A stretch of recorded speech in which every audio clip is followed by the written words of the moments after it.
This video is co-presented by Tripura यात्रा। त्रिपुर यात्रा सेवा समिति के साथ करें रामेश्वर धाम की यात्रा। सुरक्षित और किफायती पैकेज में बिना किसी चिंता के भोजन से लेकर होटल तक सर्व सुविधाओं के साथ अपनी यात्रा को बनाएं आनंदमयी और यादगार। पैकेज बुक करने के लिए स्क्रीन पर दिए नंबर पर संपर्क करें। नमस्कार, मेरा नाम है ईशा भंडारी और आप देख रहे हैं वोकल न्यूज शहडोल।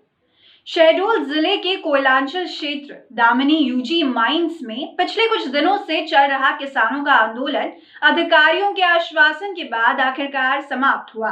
कैसे कुछ ये संभव हुआ और क्या है अधिक जानकारी जानने की कोशिश करते हैं हमारे सहयोगी अमन से। जी अमन, तो पहले तो ये बात हमें बताएं कि आखिर कब से किसानों द्वारा ये आंदोलन चल रहा था और क्या कुछ मांग उनके द्वारा सामने रखी गई थी प्रशासन के। देखिए, ये जो दामिनी कोल माइंस है, काफी समय पहले इसने कोयला खनन के लिए कुछ किसानों की जमीन अधिग्रहित की थी और इसकी न्यूज़ भी हमने कई बार कवर की है, लोगों को दिखाई है, सुनाई है। लगभग 2011-12 के आसपास की बात है ये। एक तो बहुत लंबे समय तक इनका मुआवज़ा नहीं दिया गया। 2018 में इन किसानों को मुआवज़ा दिया गया था, लेकिन रोज़गार अभी तक नहीं दिया गया है। मतलब 9-10 साल हो रहे हैं, अभी भी इन्हें रोज़गार नहीं दिया गया था। तो ये किसान जो हैं, लगातार गुहार लगा रहे थे कोल प्रबंधन से, कंपनी से कि जो इनकी ज़मीन अधिग्रहित की गई है और नियम के मुताबिक इन्हें मुआवज़ा और रोज़गार दोनों दिए जाने चाहिए, लेकिन रोज़गार नहीं मिल रहा था।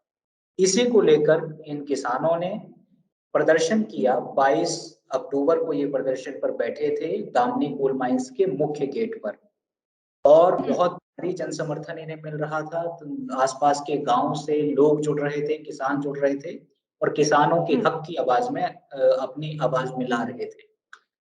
तो जब ये प्रदर्शन बहुत ज़्यादा बढ़ने लगा और कोल प्रबंधन को ये चिंता होने लगी, क्योंकि ये जो आंदोलनकारी थे 22 अक्टूबर से बैठे हुए थे, 25 अक्टूबर तक इन्होंने ये फैसला कर लिया था कि अब दामिनी कोल माइंस के मेन गेट को बंद कर दिया जाएगा। उसमें हम किसी को भी ना तो अंदर से बाहर जाने लेंगे, ना बाहर से अंदर आने देंगे।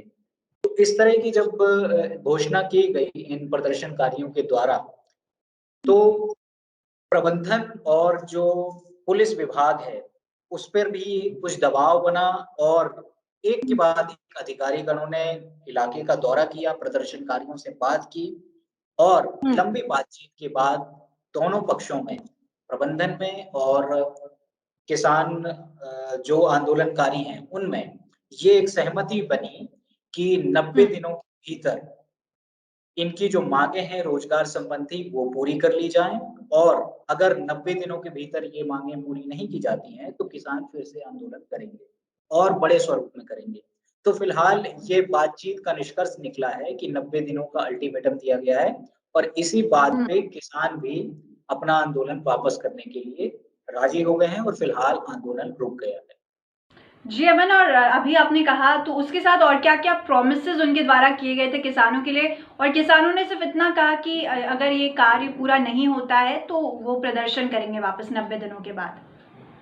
जी, बिल्कुल देखिए बहुत ये रोज़गार संबंधी और भी बहुत सारी माइंस थी। कुछ लोगों को अभी मुआवज़ा भी नहीं मिला है। कुछ लोग ये इल्ज़ाम लगा रहे हैं कि कंपनी का जो व्यवहार है, वो स्थानीय लोगों को लेकर ठीक नहीं है। बहुत ही भेदभावपूर्ण व्यवहार किया जाता है। साथ ही साथ धोखे से ज़मीन अधिग्रहित कर ली जाती है। इस तरह की भी हमने कई खबरें अपने चैनल्स में दिखाई हैं। तो ये बहुत सारी जो समस्याएँ थी, कोल प्रबंधन को लेकर, कोल कंपनियों को लेकर और किसानों को लेकर, मज़दूरों को लेकर। अभी जैसे विचारपुर से हमने एक खबर दिखाई थी कि कंपनी द्वारा कुछ कर्मचारियों को निकाल दिया गया है।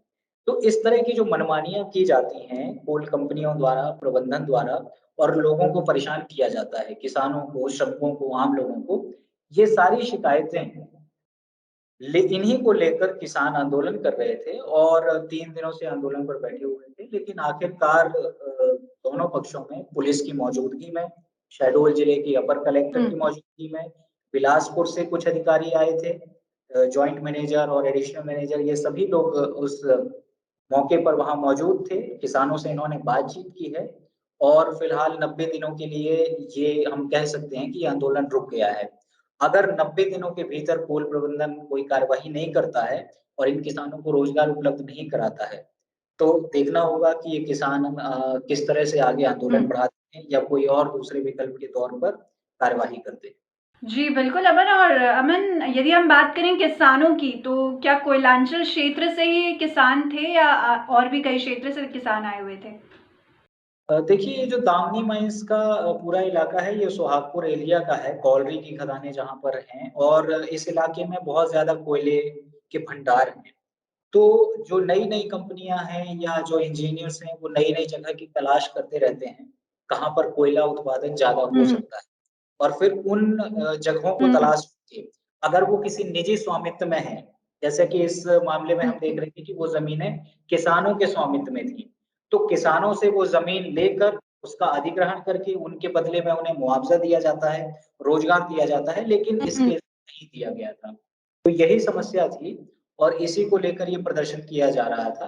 तो कंपनी को और कोल प्रबंधन को ये सोचना चाहिए और इसमें गहन विचार करना चाहिए कि जब भी किसी किसान की, मज़दूर की या आम आदमी की ज़मीन अधिग्रहित की जाती है, तो समय पर उसको मुआवज़ा हुँ, दिया जाए, उसे रोज़गार दिया जाए बिल्कुल। और जो भी उसके एवज़ में ज़मीन अधिग्रहण के एवज़ में जो भी प्रावधान हैं, नियम हैं, उनके तहत उन्हें कार्यवाही होनी चाहिए, रोज़गार मिलना चाहिए और मुआवज़ा मिलना चाहिए। बिल्कुल। धन्यवाद अमन, हमें जानकारी प्रदान कराने के लिए। उम्मीद यही होगी कि प्रशासन ने जिस प्रकार आश्वासन दे दिया है, उसी प्रकार उन्हें पूरा भी करे, ताकि किसानों को हो रही मुसीबत कम हो सके। धन्यवाद। आज की वीडियो में बस इतना ही। यदि आप हमें यूट्यूब पर देख रहे हैं, तो लाइक, शेयर और सब्सक्राइब ज़रूर करें और यदि फेसबुक पर देख रहे हैं, तो लाइक और फॉलो ज़रूर करें। धन्यवाद।